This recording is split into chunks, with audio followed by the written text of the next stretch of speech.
Musim 2024 semakin berjalan tidak karuan bagi Red Bull setelah mereka harus rela turun ke posisi ketiga konstruktor usai digeser Ferrari pada GP Meksiko kemarin.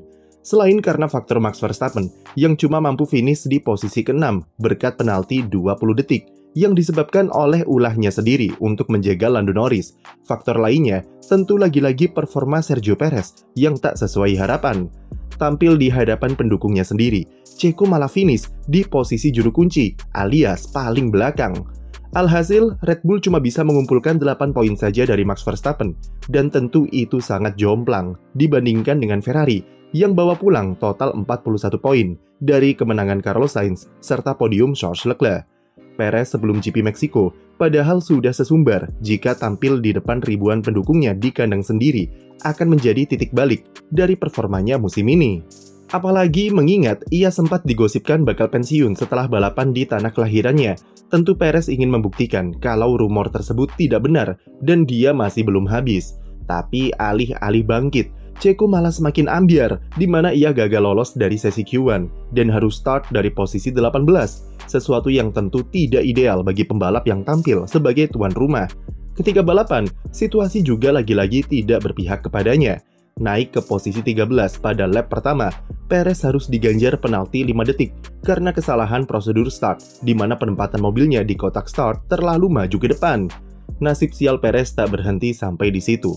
Dia kemudian harus berduel dengan Liam Lawson yang memberikannya perlawanan sengit. Keduanya saling sikut di tikungan keempat dan kelima, di mana Lawson bertahan dengan sangat agresif dari manuver Perez yang juga sama-sama agresifnya.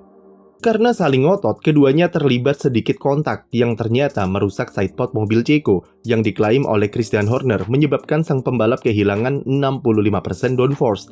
Itulah penyebab kenapa Perez sama sekali tidak bisa berkutik di stint kedua ketika Verstappen bisa naik kembali ke barisan 10 besar, tapi Checo malah stuck di papan bawah karena performanya terhambat dengan kerusakan sidepod. Itu jugalah alasan kenapa Perez sangat kesal terhadap Liam Lawson dan menyebutnya idiot di radio.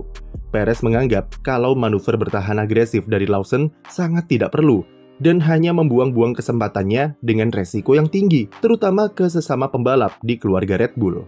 Karena masih kesal, di stint terakhir, Checo sempat bermain-main dengan mengganggu Lawson yang baru saja pit ganti ban dan kemudian dibalas dengan acungan jari tengah dari pembalap Selandia Baru tersebut. Bayangkan, pembalap muda seperti Liam Lawson berani berikan jari tengah ke Perez di balapan kandangnya. Ngeri juga nyalinya.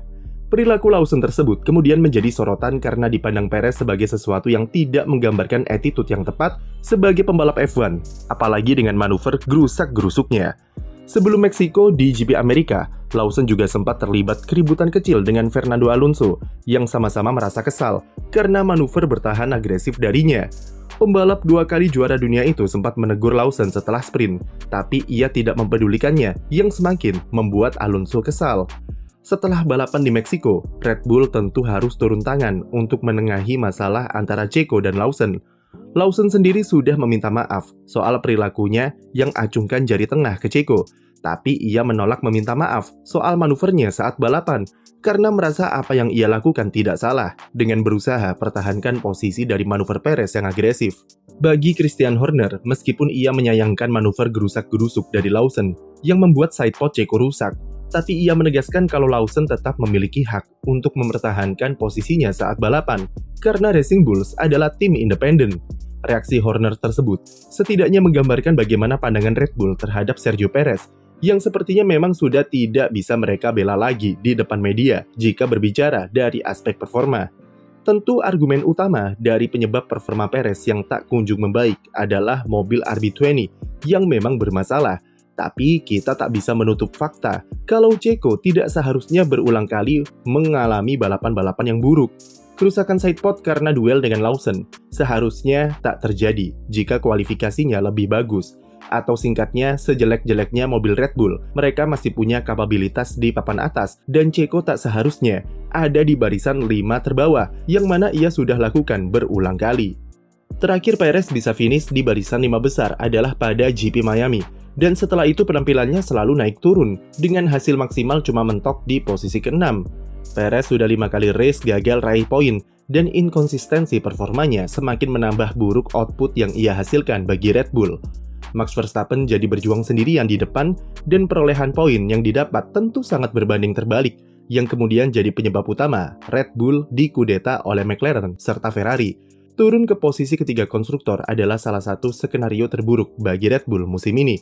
Dan jujur saja, 3 atau 4 bulan yang lalu, tidak ada yang menyangka jika mereka bisa sampai di titik terendah seperti sekarang.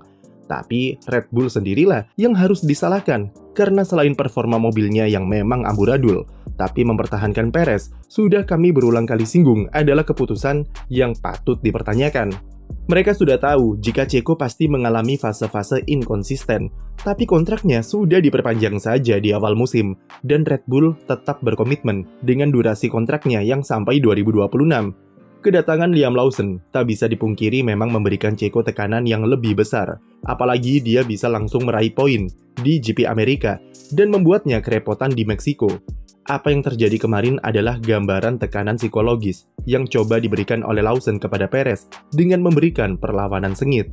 Lawson ingin menunjukkan kalau ia punya kualitas dan keberanian kepada Red Bull untuk meyakinkan jika ia siap ditempatkan sebagai pembalap permanen. Tujuan Lawson jelas, yaitu dia ingin bertahan di F1 sebagai pembalap reguler musim depan, entah itu di Racing Bulls ataupun naik ke Red Bull jika memang ia diberi kesempatan. Meski dalam prakteknya lumayan gerusak-gerusuk, tapi dia tidak bisa disalahkan begitu saja, karena masa depannya sangat bergantung dengan seberapa besar resiko yang ia ambil ketika di sirkuit dalam 5 balapan tersisa sejak Austin. Protesnya Perez adalah wujud dari kegelisahannya terhadap keberadaan Lawson yang mampu mencuri perhatian dengan cepat, dan tekanan itu bakal semakin besar jika melihat posisi Red Bull saat ini, yang kemudian membawa Checo ke titik terendah kepercayaan dirinya. Perez mendeskripsikan musim 2024 sebagai musim yang buruk, sebagai gambaran betapa kecewa dirinya dengan performanya sendiri. Setelah tampil meyakinkan di Azerbaijan, Perez kembali anjlok di GP Amerika dan GP Meksiko, yang menjadi titik terendah dari krisis kepercayaan diri yang ia alami. Meskipun kami tidak yakin Perez bakal diganti musim depan, meskipun performanya makin menurun, tapi melihat Red Bull yang secara perlahan mulai kembali ke marwahnya sebagai tim yang mengandalkan meritokrasi di susunan pembalapnya, maka semua tentu bisa terjadi di 2025 nanti. Red Bull sendiri sudah kembali terbuka terhadap pembalap-pembalap mudanya semenjak mendepak Daniel Ricciardo. Yuki Tsunoda berkat bantuan desakan dari Honda, akhirnya Red Bull mau memberikan pembalap Jepang tersebut kesempatan untuk lakoni tes dengan mobil RB20 setelah GP Abu Dhabi nanti. Red Bull kabarnya bahkan sedang mempertimbangkan untuk merekrut Franco Colapinto yang tampil impresif bersama Williams untuk bergabung ke lingkungan mereka.